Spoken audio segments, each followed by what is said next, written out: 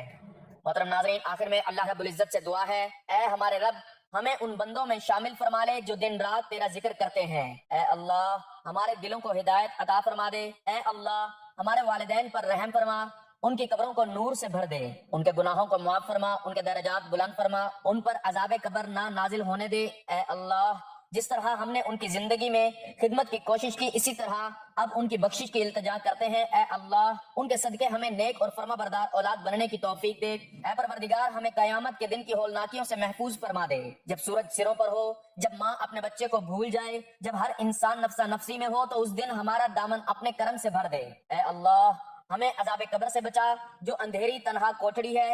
اے رب، ہمیں ایسا ذکر عطا کر جو اس اندھیرے میں چراغ بن جائے۔ اے اللہ، ہمیں پل صراط سے بجلی کی طرح گزار دے، ہمیں جہنم کی لپیٹ سے بچا، ہمیں جنت الفردوس میں اپنے نبی کریم صلی اللہ علیہ وآلہ وسلم کا ساتھ نصیب فرما دے، اور ہمیں ان لوگوں میں شامل فرما جو تیرے محبوب بندے ہیں، آمین۔